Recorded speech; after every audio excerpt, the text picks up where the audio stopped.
What's up, everybody, and welcome back to another episode of No Client Agent Privilege, aka No Cap Podcast. I'm here with Will again. We are here and back under the Tiki Hut.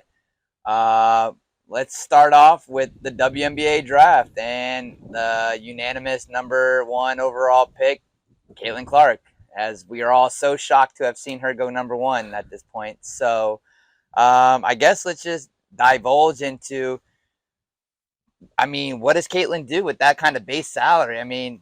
Do you just accept it and go follow your dream of being a professional basketball player, or do you fight the good fight and tell overseas, hey, match it, and then have the WA match it, and then have them go match it, and what do you do? Or do you pull an Eli Manning and say, I don't want to play there, or I don't want to play, and not that they don't want to play in Indy, but right. In the league itself. Whereas for her, she sold out every jersey size. Mm-hmm.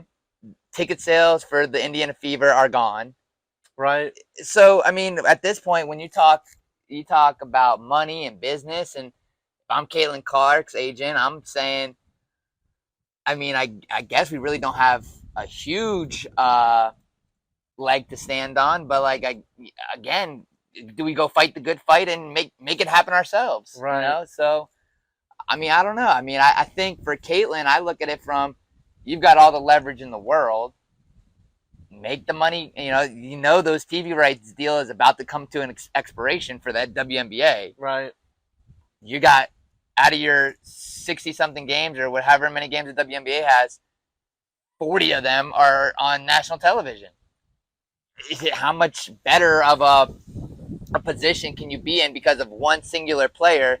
You've got all this, brand new TV money, hype about your team. I didn't even know what the Indiana Fever were until we started really talking about NBA Draft, WNBA Draft, and, how bad that team was with only 18 wins last year. But, we have those teams. There's always those teams.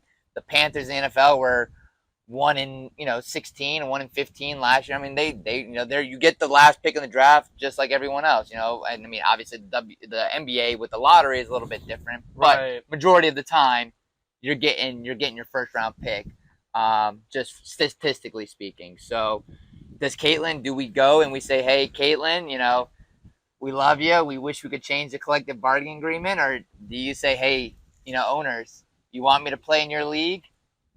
Well, I think she already kind of, made her decision, right? So she accepted to go to the draft. I think Ice Cube gave her the big three, $5 million to come to the big three, trying to recruit her like it was Dwight Howard in Taiwan. Hey, come over to Taiwan. Over. But look, obviously there was a reason that she picked what she chose. Obviously the endorsements are there like crazy. I've been seeing commercials with her in it for 2.5 for 3 months years at now. least. Well, yeah, me, State Farm. I can remember right. months. The State Farm commercial. I would hope that she gets some percentage of her jersey sales. I don't know if it's already factored into her salary. I if don't they think figured so. that out already, or something. But she's making $78,000 the first year. But you got to think about it. There's guys that work on the operations side. They're making $30,000 a year, but it's free meals, free room and board, flights. Like, there's a lot more that goes into just that base salary, especially when you're someone like her making so much already. Well, again, and you brought up a good point where, when you become rich, everything's free. Like, it's one of those things where it's like you become famous, you're rich and famous, and yet, now you have all this stuff. Now you have all this, people, you go to a restaurant and, oh, it's Caitlyn Clark. We got your meal. We'll comp your meal. Caitlyn Clark came to the club, or, whoever it may be, they came to the club, hey, we got your table. Don't worry about it. We've got your table. You just come hang out, So it's yes, you bring up valid points, but at the same time, do we compare? And I think this has always been my thing with regards to NBA versus WNBA. Do we call it, a comparison? They're both basketball, or do we say that they're two separate sports, women's basketball and men's basketball? I wouldn't call them two separate sports, but that doesn't necessarily justify paying them right, the same. right, exactly. I understand her side and wanting to go, and I understand people's side and saying you shouldn't have went. Of course. But the money is just proportionally the NBA makes more. But I'm not gonna say how much, but it BRI, makes more. the BRI is not even substantially right, close. And they have to pay even Caitlyn Clark based off of how much money is in the bargaining agreement to actually pay a rookie. The regular BRI, the basketball related income, if that number for how much as agent, NBA Players Association versus ownership, if that number, which is 50 something, 49 something, we're talking huge differentials but to the WNBA. Right. Whereas I couldn't even tell you, honestly speaking, I couldn't tell you what those percentages are for owners, agents, or owners and players, the association. So really, without knowing those numbers and really divulging into the CBA of how this could get better, especially because you're talking about a league that's probably about I would say at least double with regards to popularity. I can tell you from a one-team expansion, you get a huge amount of income increase. So from an NBA side, you bring in a team to Las Vegas. Could you imagine how much more money the NBA would make if they brought a team to Vegas or brought a team back to Seattle? How much money those expansion teams. And if you want to consider, if you put Indiana into that kind of conceptual, like this Indiana team wasn't making any money. So now you just sold out your whole season. At least one seasons 1 and 2 for sure. Yeah. Basketball, jersey sales, all that stuff. You're talking legitimately a brand new team, a brand new hustle for you. So with regards to that, that's where my logic is, where I see it like, hey, you should be treating this draft pick as basically a new team, like an expansion team, because the Indiana Fever. Yeah, they were part of the BRI, but they weren't bringing anything to the table, team-wise. So now they've got it. Now they got the golden goose. So, again, for me, I think for Caitlyn herself, I think you said it right. Like she knew what she was doing. Like I think she wanted to go play pro. I think she took her shot at winning a championship. South Carolina put it on her. Yeah, and that it is what it is. That's fine, though. That's fine. Exactly. There are plenty of great all-star, Hall of Fame girl guys. Doesn't matter that have never won a championship. Kentucky. Yeah, plenty of them. So much talent. So much talent, and it goes for multiple teams, professionally and college, that had those types of teams, had those types of players, the legends, the guys, the girls that were just transcendently better than everyone else. They go to a team that is overall quality-wise a better team, and they end up losing. It happens. It's the Michael Jordan, going against the Detroit the bad boys. Michael Jordan was still Michael Jordan, but the Pistons just put it on his ass. Like it is what it is. Like, that happens. That happens. So it's for her. I think it'll take a while for the Fever to. I don't know if they're gonna compete this year. No, that's a great question too. Maybe playoffs. Yeah, maybe make the playoffs and then see what happens from there. There's potential there, but again, it's. I think especially if you're Caitlyn Clark, she was looking towards the future. For sure. She will be the reason for the next 5 to 10 years. The exponential growth of the WNBA will be because of her. That's it. That's really it. That's what you could hope to think. That is the mindset of why she would do this. There's no other reason, because for her mindset has to be the next 5 years of my career, I have to be the reason that this league succeeds, or maybe not succeeds, because I can't say it's not been successful, but it has to catch up. Like I understand, women's sports is still kind of like growing and coming to its own, own platform, its own fan bases and stuff like that. And that's great. And we love that for them. But at the same time, we also don't want to, put too much on her back, I guess I would say. Like that's what the level of competition still needs to stay up to par to her. I think she's just going to go out there and play basketball. I think she has to. I don't think that she's going to focus necessarily on like, oh my gosh, I have like the weight of the WNBA on my shoulders. Like, But I don't shouldn't think, she a little bit? yes, but I don't know if she should worry about it I don't like think that. I don't think she should worry think she about. should I don't worry think it about it should be like like that. something she goes out and promotes, like, "Hey, it's my league," something like that. But like, I think the understanding of her, taking this kind of, the dollars, the hype behind it. Everyone. I think every morning show this morning has kind of said something to the extent that, like, this is bullshit. Like, he shouldn't. She shouldn't be taking that kind of money. Like, they're making millions off her. Blah, all that shit. They are. It's true. But it's like she true. knew that going into it.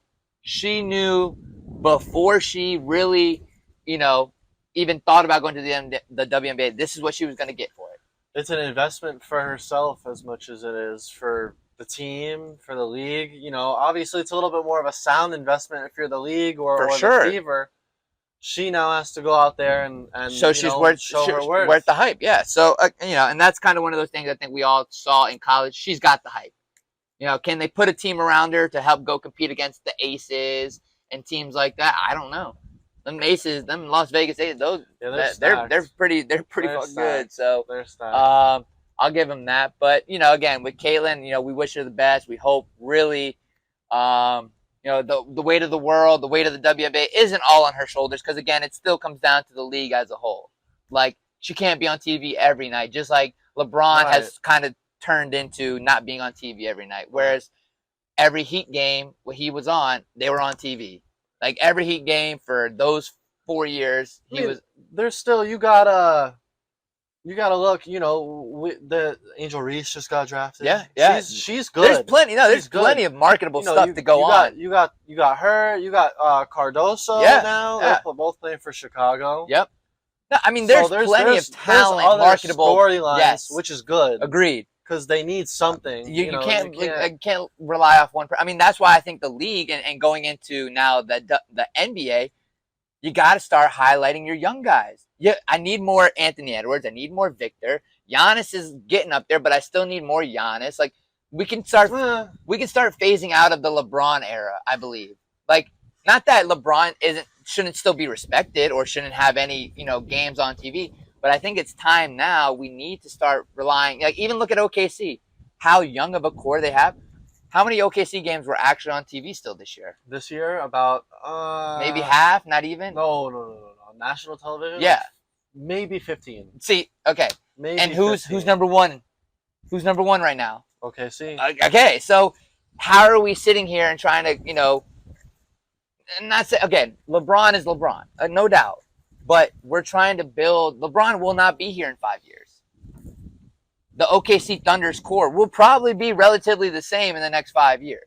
At least 3. I hope so. At least the next 3. I hope so. So, you're talking about, I mean, Chet is the guy, played all 82 games. All 82 games, healthy 82 games. Not just nicked up, but healthy 82 games. So, and there's been multiple guys like that we haven't heard do that in a long time. Even, let's give credit when credit's due. Kevin Durant, 70-something games this year.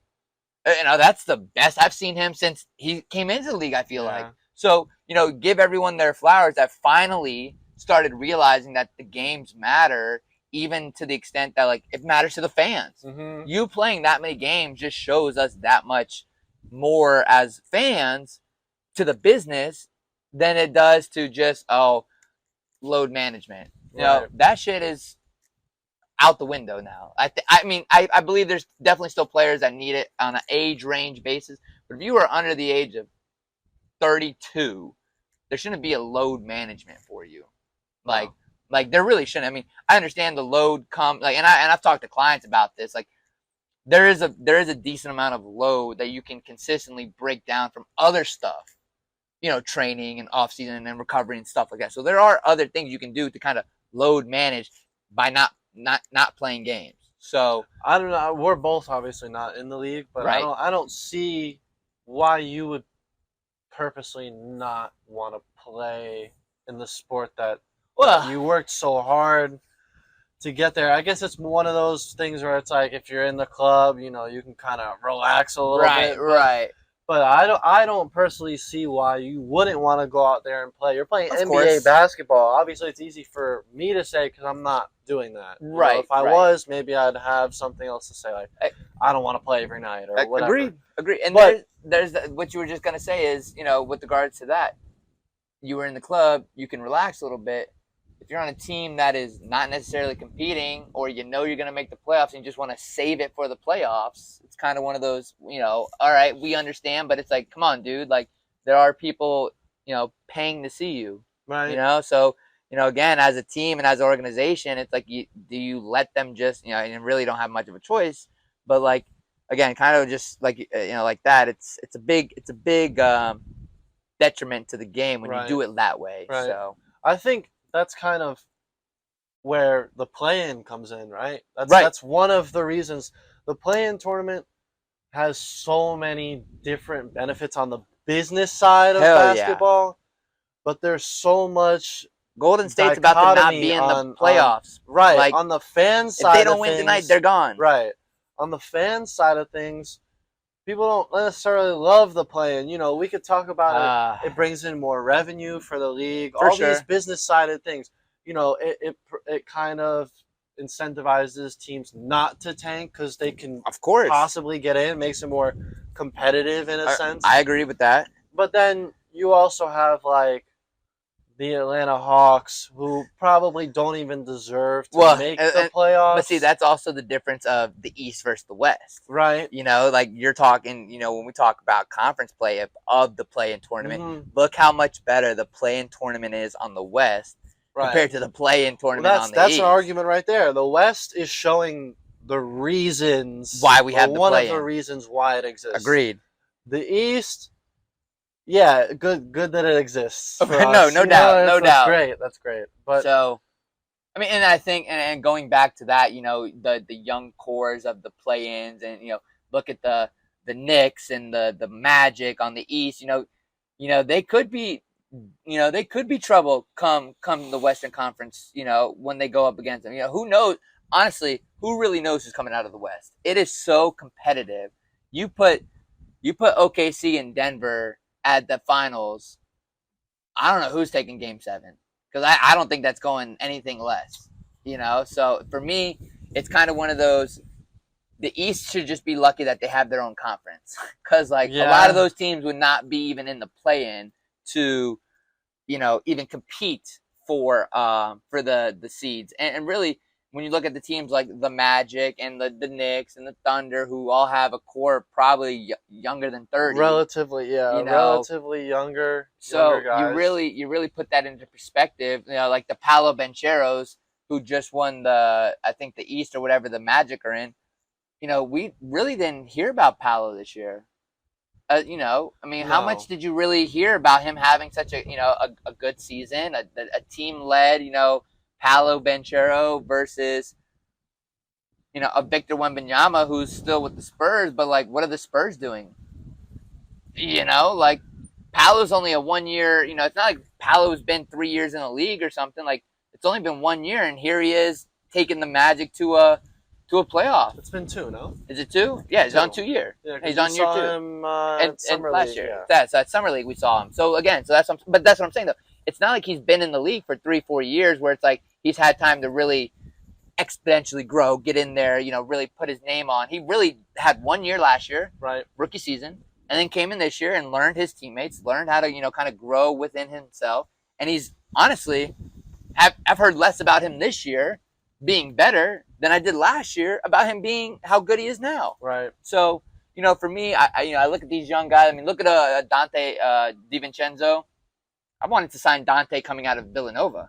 I saw that Villanova game and I was like, dude, this is the kind of kid that's going to have a good career, because he was so multi-purposable in a Villanova offense that's literally built to not have any one specific role player. Yeah, he's still getting better, I'd say. He's still getting better. He's gotten way better. I feel like he has legitimately, you know, I mean, one, obviously now in New York, he's really put himself on the map with regards just in general. Especially with the coach he has, too. Thibodeau has been on him. He makes them do everything. Everything. So, you know, but back to the point that you had about, you know, Paolo and all that, the Magic themselves, I guess, are a small to mid-market team, for sure. but they don't for get sure. talked about No.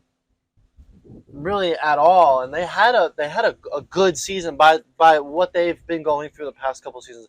They had a good 4 season. years ago, they were the worst. 3 seasons ago, they were the worst team in the league. Right, I guess it's just better storylines. Paolo's been playing great. He had his rookie year, which maybe that's why they were talking about him more. Obviously, Of course, he won rookie of the year, a lottery pick, all that stuff.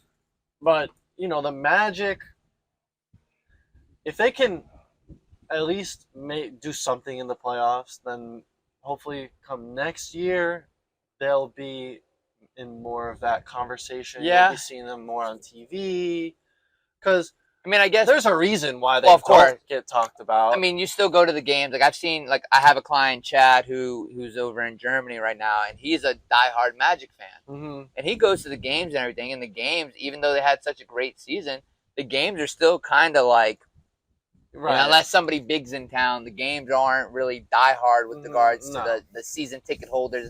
But loyalty towards the Orlando fan bases has never been kind of a big thing for Orlando, unless they're good. The Dwight Howard years, the Shaquille O'Neal years. Other than those, really, I remember when I was at UCF, the only time we would go to a game is when the Heat came up. And that game was always slammed because everybody from South Florida who went to UCF would go to that game. So it's like, can you start finally building a true Magic fan basis again that, is more loyal with the Paolo and a Cole Anthony and all these guys that are young and, probably not good enough to earn supermaxes, but easy enough to keep around at a good chunk of change, when the next contract negotiations come up. Yeah, I think so. I think at this point for the Magic, they should be so grateful that they're not a large market team where they have to pay their guys because they're in a Miami and they have, a lot of money being paid. But also, you're not having guys like a Cole Anthony going out and scoring, averaging 30 points, carrying the team. Right. And you got to go pay him now. It's kind of even. It's kind of like the Magic have a pretty, I guess you could say load is pretty much managed per player. And right. Also, not to mention, the skill set of each. Nobody's true superstar. Paolo's about the superstar, I guess I would say, versus he's the leader. Yeah, of course. I'd say. And then when you talk about the Magic, who else would you really? You got the Marcus Fultz story, but you don't go to him for your player. Who else is on the roster that I could even say? Wendell Carter Jr., of course. Yeah, Wendell Carter. That's what I was thinking of. Yeah, I saw him play versus the Thunder a couple years ago, and he played really well that game, to say the least. He's good. But yeah, like you said, just looking at it here, the Magic don't have anybody over, I think, $17 million. Right, in cap, right? Jonathan Isaac is their most expensive contract, $17,400,000. Okay, and that makes sense because a mid-market team like that has a roster like this, that's what you're built for. You're built to last for 2-3 years on a core basis. And that's, Thunder and Knicks, they should all relatively be able to do that. Pacers, too. Pacers are another one of those teams.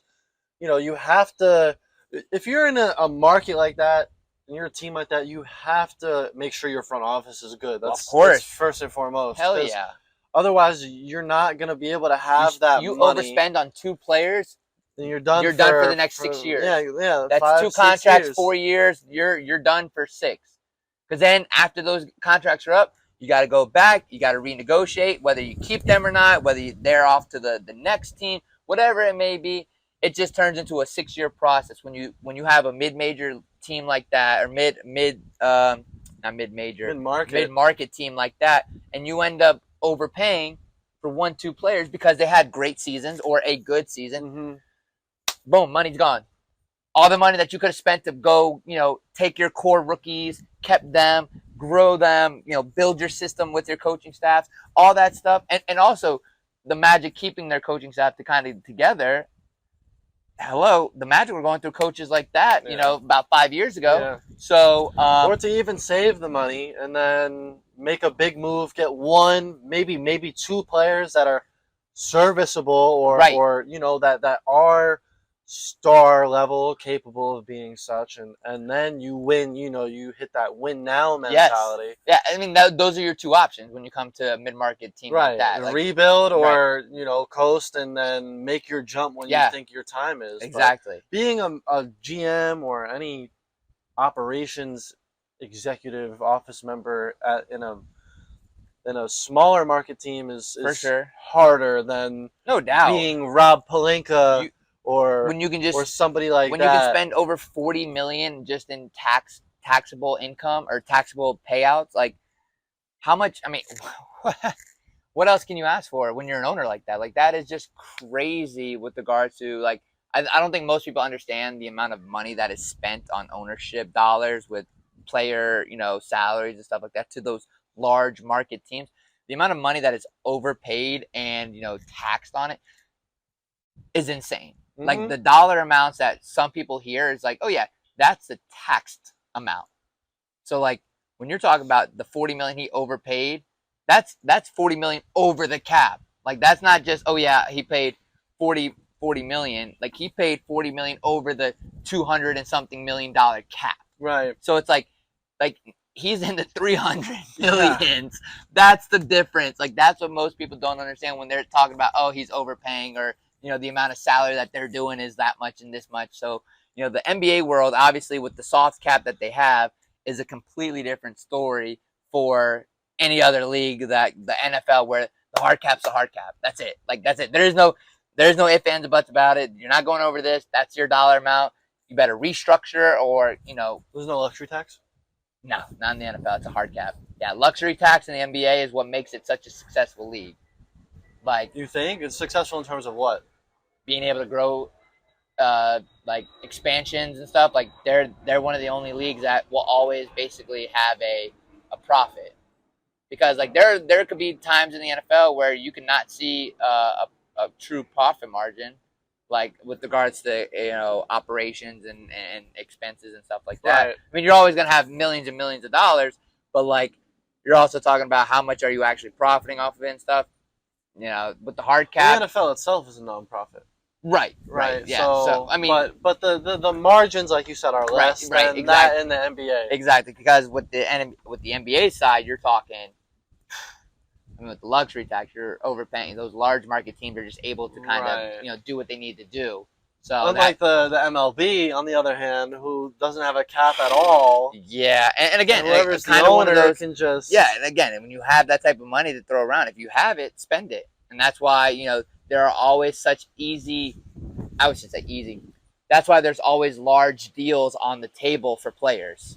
Right. Like, for MLB, there's always some type of huge possibility to be done, as long as the team has the money. Mm-hmm. Like, you can literally have a super team in the MLB next year and it'll happen. There's no trade, there's no needs to be this Dodgers. That so again, can it happen? It literally can happen in the MLB. NBA is a little bit harder because you have to get approved with the trades and stuff like that from the commissioner. The thing about those two that you just mentioned, the MLB and then the NBA, though, is that the MLB, yeah, the Yankees can go get whoever they want. The Dodgers can go whoever they want.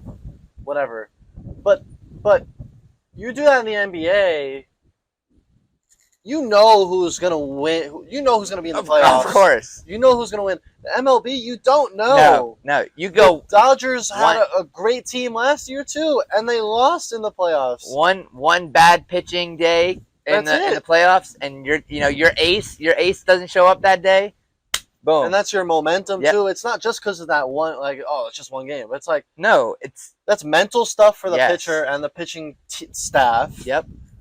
That's also making the other team feel better. Like, oh, we got him now. Like, we're cranking now. Like, let him pitch against us again. Hell yeah, throw his ass up against us again. Let's do it. So, yeah, I mean, again, kind of one of those, MLB, NBA, we talk about the leagues as a whole, a lot of times, and, where we sit with them, how the CBAs are kind of, negotiated and stuff like that. It's crazy. I mean, you would think it'd be kind of like relatively the same. Hey, the MLB did this, the NBA did that, the NFL did this. Why don't we kind of, pick and choose what's best for everybody? But that's just not how negotiations work. why is the NFL's CBA the worst of the three? Because the ownership has the most ownership. They run everything. They control everything. So, those meetings that you see, the Rosenhauses and the Boris who goes to the MLB PA meetings, he basically runs the show. Right. And he's obviously the best agent, I would say worldwide, recognizable. He basically wrote the MLB PA's, CBA and he was the one who's just like, no, this is how it's gonna get done. Yeah, He's like, you guys are following my rules. Yeah. So things like that, where it's like he's the reason that some of these guys have these unbelievable contracts. So, at least I think the NFL has the biggest gap to kind of close on the league side. Mm-hmm. So really, Mm-hmm. I think that's a whole nother topic. But getting into regards to the NFL side, yeah, we'll have NFL next week. Draft next week. We're gonna have a special guest, Jacoby Ford, a local from here. He is coaches with me over at West Boca High School. He's gonna come on. He's gonna give us a little preview of his draft experience, the combine, running a 4.28 40. How different it's gotten from 2010 when he got drafted to now the NIL, working with younger athletes, getting them ready from college to pros, things of that nature, and then comparing his process of getting him ready for the 40, getting him ready for draft day, and all that stuff. So should be a great time. Jacoby's a great guy, so we'll catch up with you guys next week. For Will and I, thanks for coming out. This is No Client Agent Privilege, and see you later.